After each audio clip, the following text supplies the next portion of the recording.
1930 से 1932 के बीच ब्रिटिश सरकार ने भारत के संवैधानिक सुधारों और स्वशासन की दिशा में चर्चा के लिए लंदन में 3 गोलमेज सम्मेलनों का आयोजन किया। ये सम्मेलन साइमन आयोग 1928 की सिफारिशों के बाद आयोजित किए गए थे, जिसका उद्देश्य भारत में ब्रिटिश शासन के तहत सुधारों पर विचार करना था। इन सम्मेलनों में भारतीय नेताओं, विभिन्न समुदायों के प्रतिनिधियों और ब्रिटिश अधिकारियों ने भाग लिया। Doctor B.R. आम्बेडकर, जो दलित समुदाय के प्रमुख नेता और सामाजिक सुधारक थे, ने इन सम्मेलनों में अछूतों दलितों के अधिकारों और प्रतिनिधित्व की वकालत की। आम्बेडकर की भूमिका। प्रथम गोलमेज सम्मेलन 12 नवंबर 1930 19 जनवरी 1931।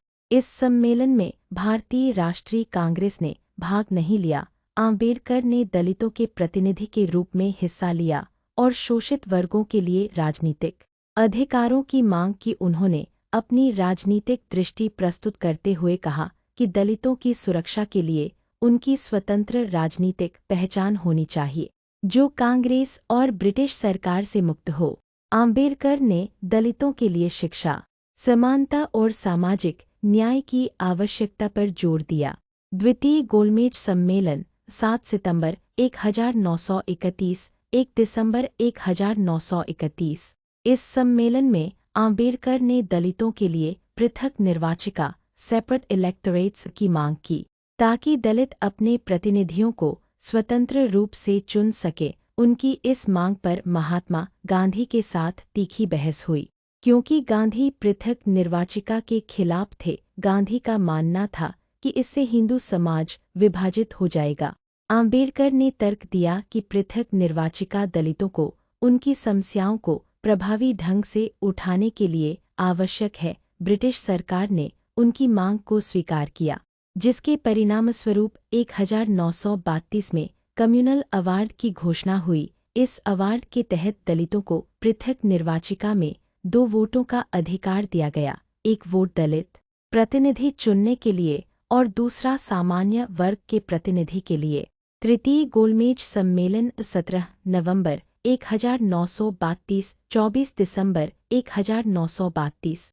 इस सम्मेलन में कांग्रेस ने भाग नहीं लिया, क्योंकि इसके कई नेता जेल में थे। आम्बेडकर ने एक बार फिर दलितों के अधिकारों की वकालत की। इस सम्मेलन के परिणामस्वरूप भारत शासन अधिनियम 1935 लागू हुआ, जिसमें कुछ संवैधानिक सुधार किए गए। हालांकि इस समय तक पूना पैक्ट 1932 के कारण पृथक निर्वाचिका की मांग को छोड़ दिया गया था। पूना पैक्ट और आम्बेडकर कम्युनल अवार्ड की घोषणा के बाद गांधी ने पृथक निर्वाचिका के विरोध में यरवदा जेल में आमरण अनशन शुरू किया। दबाव में आम्बेडकर को गांधी के साथ समझौता करना पड़ा, जिसके परिणामस्वरूप 24 सितंबर 1932 को पूना पैक्ट पर हस्ताक्षर हुए।